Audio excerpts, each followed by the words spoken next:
Hey guys, welcome to my guide on Mithril Dragons. Before we start, all my Slayer guides are in the description box so you can jump to the next monster after your task. There are 6 types of Metal Dragons, increasing in difficulty depending on the metal type. They all count towards a Metal Dragon Slayer task, but this video will cover the Mithril Dragon and guides for the others are linked below.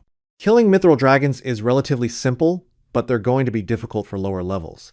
It requires you to start the fire-making portion of Barbarian Training, and in terms of attacks, they use the entire combat triangle, melee, ranged, and magic, along with using Dragonfire. With these attacks, there are 3 popular ways to kill Mithril Dragons. The first is using a melee setup. If you have access to super antifires with Protect Magic, you can wear any gear you wish. If you only have access to antifires, you must use an anti-dragon shield along with Protect Magic. If you don't have antifires, which I don't recommend, my advice would be to stick to bronze, iron, or steel dragons instead. If you wanted to kill a few Mithril Dragons for fun, use an anti-dragon shield with Protect Magic and be prepared to tank the extra Dragonfire damage. The second method is using a ranged setup. Once again, if you have access to super antifires along with Protect Magic, you can wear any gear you wish. If you only have access to regular antifires, you must wear an anti-dragon shield along with Protect Magic. The third method is using a magic setup. Super antifires allows you to use any gear you want, but we want to use Protect Missiles instead. Same goes if you're using regular antifires. You must wear an anti-dragon shield along with Protect Missiles. Now let's go over armor setups. Looking at the stats, Mithril Dragons are a strong monster, and they will pose a challenge to mid and low level players. They're extremely weak to stab weapons, earth spells, and heavy ranged weapons. We'll start with melee setups first, but feel free to use the timestamps in the video player to skip to your desired setup. For melee, I created 3 different setups at 3 different price points. If you're using super antifires, wear your best armor with any shield you wish. If you're using antifires, same thing, but wear an anti-dragon shield. If you're not using antifires, wear your best armor with an anti-dragon shield, and you'll want to bring extra food in your inventory.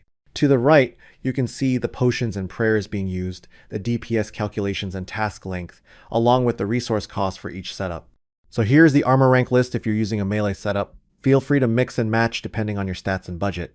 Now let's go over range setups, and I created 3 different setups at 3 different price points. If you're using super antifires, wear your best armor with any shield you wish. If you're using antifires, same thing, but wear an anti-dragon shield. To the right, you can see the potions and prayers being used, the DPS calculations and task length, along with the resource cost for each setup.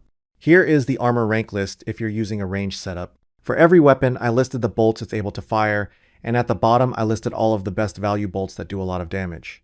Now let's go over magic setups.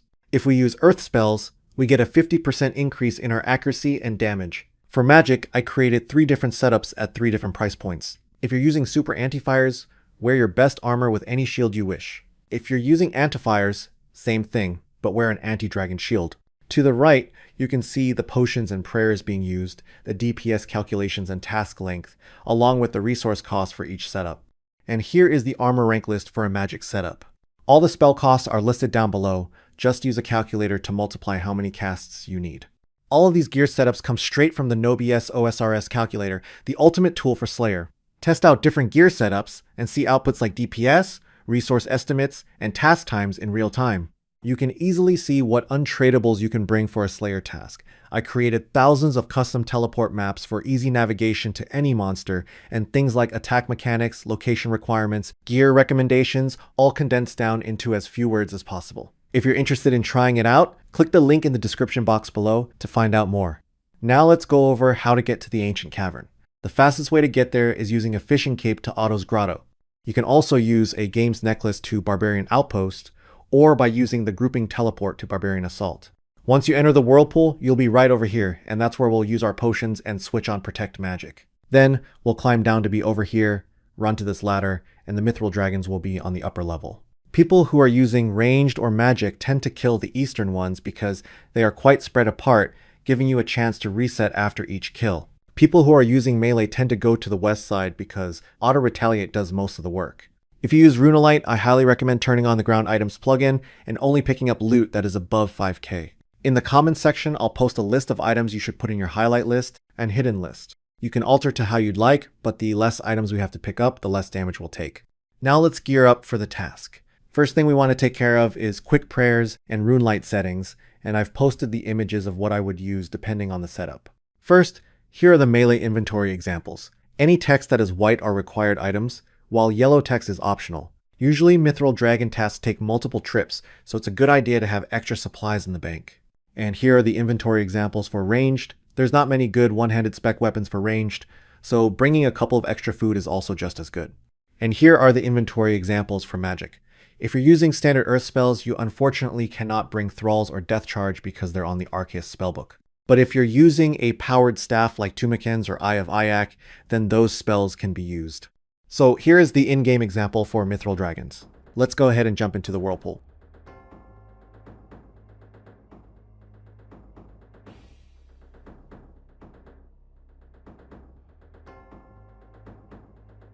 After the cutscene, drink your potions, turn on Protect Magic, make sure your weapon is set to Stab, Rapid, or the spell of your choice, then climb down. Run directly southeast and climb up the stairs.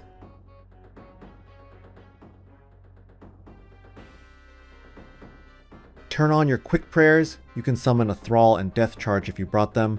If I'm using ranged or magic, stand just a few tiles away from the Eastern Mithril Dragon, then kill it. When you're done the kill, reset your health and prayer, then go up close to the next dragon and kill it, and repeat. If I'm using melee, I'm running into the Western Room. The Status Bars plugin is very helpful to visualize your health and prayers, and I also have my idle notifier set to below my combo heal amount, so when my HP crosses a specific threshold, I hear a notification on my computer to know when to combo eat. After 10 minutes, the NPC aggression timer will expire, and all the Mithril Dragons will become unaggressive, and you can just run out of the yellow perimeter to reset the timer back to 10 minutes. The biggest thing to watch out for is your Antifire timer. If that expires, the Dragonfire can easily kill you in a few hits. But when you're out of supplies, use your teleport to house, then just regear and repeat the trip. And that's everything. If you found the video helpful, please leave it a like and subscribe to the channel. And if you have any questions or suggestions, leave it in the comment box below. Thanks for watching.